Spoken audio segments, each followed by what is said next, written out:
ეს ისეთი მძიმე ეპიზოდი იყო, ჯერ ეს ერთი იქიდან გამომდინარე, რაც მოხდა, რაც ასახულდა პირველ რიგში და ყველაზე მთავარი ამბავი ეს არის, რაც ასახულია ამ ფოტოზე.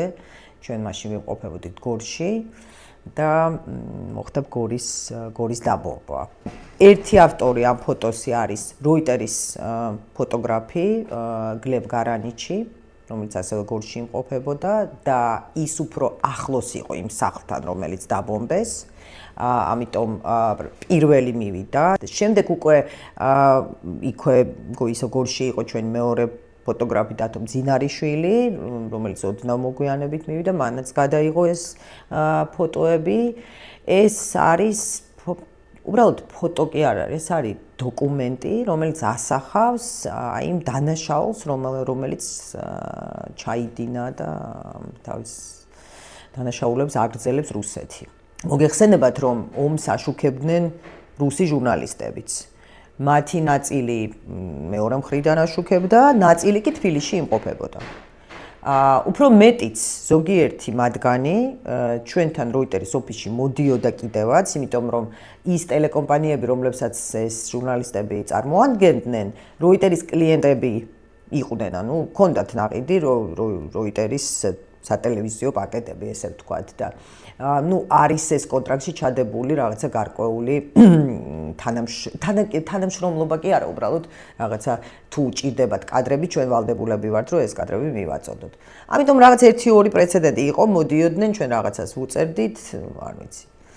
მოკლედ 2 დღეში მე გავიგე ესეთი ამბავი, რომ რუსეთის ტელევიზიის მეორე არხზე, RTR-ზე გავიდა სიუჟეტი. რუსი კორესპონდენტი ძალიან კომპეტენტურად დგას და ყვება, რომ ესეთი, ესე იგი, ცნობილი სააგენტო როიტერის წარმოუდგენელ ხერხებს მიმართავს იმისთვის, რომ ტყვილი მოყვეს იმაზე თუ რა ხდება, ესე იგი, ამ კონფლიქტის ზონაში.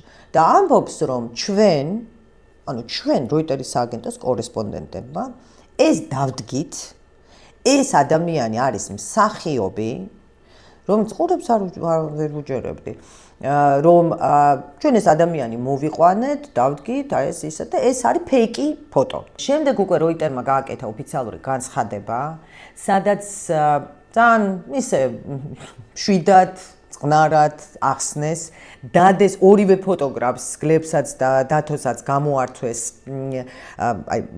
ყველა ის ფოტო, რომელიც გადაიღეს, მაგრამ რომელიც არ იყო გამოყენებული, ანუ არ გავცელდა. ეს და იყო ტექსტი, ესეთი 7, მე არ დამწელი, გამიჭირდებოდა ესეთი.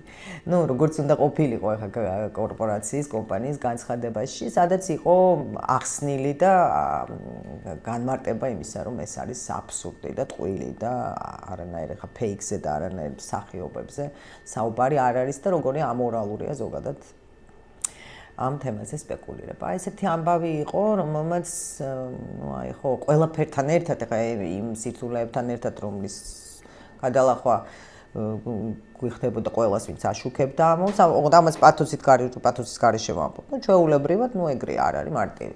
ხო, ეს იყო ცოტა რთული ამბავი. მე პირველად ვამბობ, უნდა ვაღიარო, ამ ამბის შემდეგ რამდენიმე დღეში ჩვენთან ოფისში მოვიდნენ ზუსტად ეს ჟურნალისტები, რაღაცა კადრები ჭირდებოდათ. არ იქნება მისაღები იმის ზუსტად აღწერა, მე როგორ მიმართე მათ და რაც უთხარი და როგორც მოვიქეცი, ბედნიერი ვარ, რომ დავხვდი ოფისში იმ მომენტში.